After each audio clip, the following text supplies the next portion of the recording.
नमस्कार, मी गौतमी शिकलगार. तरुण भारत संवादच्या आजच्या बातमीपत्रात आपलं सर्वांचं स्वागत. जाणून घेऊयात कोल्हापूर शहर आणि जिल्ह्यातल्या आजच्या महत्त्वाच्या घडामोडी. सर्वात आधी आपण पाहूयात आजच्या टॉप 3 हेडलाईन्स. 150 वर्षांनंतर स्वामींच्या पादुकांचं दर्शन कोल्हापूरकरांना झालंय. अक्कलकोटच्या स्वामी समर्थांनी स्वतः श्रीमंत दुसरे मालोजीराजे भोसले यांना दिलेल्या ऐतिहासिक चरण पादुकांचं आज श्री तुळजाभवानी मंडपात दर्शन पार पडलं. अंबाबाई मंदिराची दुरुस्ती करण्यात येते. मंदिर परिसर विकास आराखड्याअंतर्गत ओवऱ्यांवरील सिमेंट थर हटवून वॉटरप्रूफिंगच्या कामाला सुरुवात झाली आहे. आणि आजची टॉप 3 हेडलाईन आहे जेनेसिस नॉलेज एक्स्पो 2025चं आयोजन करण्यात आले. राधानगरी इथं ग्रामीण विद्यार्थ्यांसाठी भव्य विज्ञान प्रदर्शन भरणार आहे. आता आपण पाहूयात आजच्या ठळक बातम्यांचा सविस्तर आढावा. 150 वर्षांनंतर स्वामींच्या पादुकांचं दर्शन झालं. अक्कलकोटच्या स्वामी समर्थांनी स्वतः मालोजीराजे भोसले यांना दिलेल्या ऐतिहासिक चरण पादुकांचं आज भवानी मंडपात दर्शन पार पडलं. कोल्हापुरातील भवानी मंडपात श्री तुळजाभवानी देवीच्या मंदिरामध्ये श्री स्वामी समर्थ यांच्या पादुका भाविकांना दर्शनासाठी ठेवण्यात आल्या. स्वामींच्या पादुकांच्या दर्शनाची सुवर्ण संधी ही 150 वर्षांनी येत असल्यामुळे प्रत्येक भक्तासाठी हे दर्शन अत्यंत खास आणि धार्मिकदृष्ट्या महत्वाचं मानलं जात आहे. आणि आता बातमी आहे करवीर निवासिनी अंबाबाईच्या बाबत. करवीर निवासिनी अंबाबाई मंदिर परिसराच्या सुशोभीकरणाचं काम सुरू झालंय. मंदिराच्या ओवऱ्यांवरील जुन्या सिमेंटचा थर आणि वॉटरप्रूफिंग हटवण्याचं काम युद्ध पातळीवर सुरू आहे. महापालिका निवडणुकांसंदर्भात बातमी आहे. काँग्रेसकडे इच्छुकांचा महापूर झालाय. कोल्हापूर महापालिका निवडणुकीसाठी काँग्रेसमध्ये मोठी चुरस पाहायला मिळते.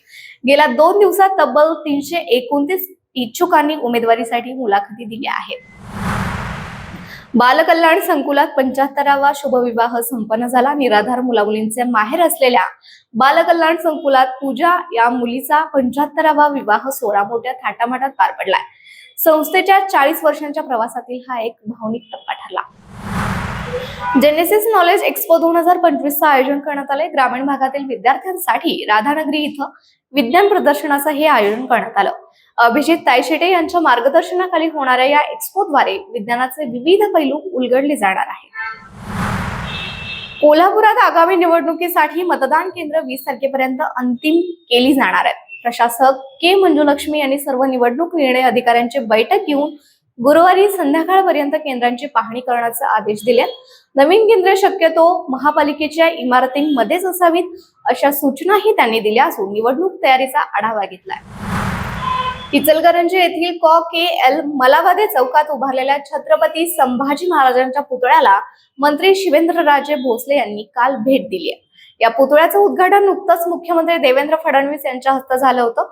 पक्षाच्या कार्यक्रमानिमित्त शहरात आलेल्या शिवेंद्रराजेंनी शिवतीर्थ आणि शंभूतीर्थ या दोन्ही ठिकाणी पुष्पहार अर्पण करून छत्रपतींना अभिवादन केलंय.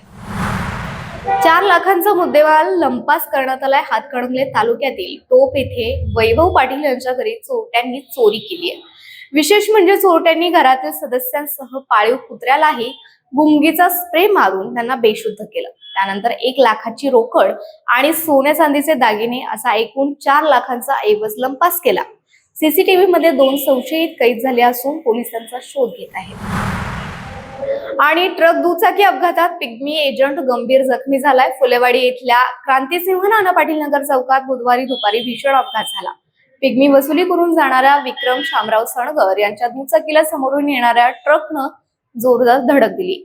या अपघातात सणगर गंभीर जखमी झाले असून त्यांच्यावर खासगी रुग्णालयात उपचार सुरू आहेत. या प्रकरणी CPR पोलीस चौकीत अज्ञात ट्रक चालकाविरोधात गुन्हा दाखल करण्यात आला.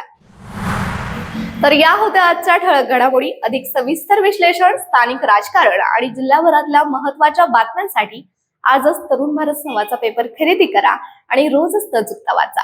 अशाच नवनवीन घडामोडींसाठी पाहत राहा तरुण भारत कोल्हापूर. पुन्हा भेटूया, तोपर्यंत नमस्कार.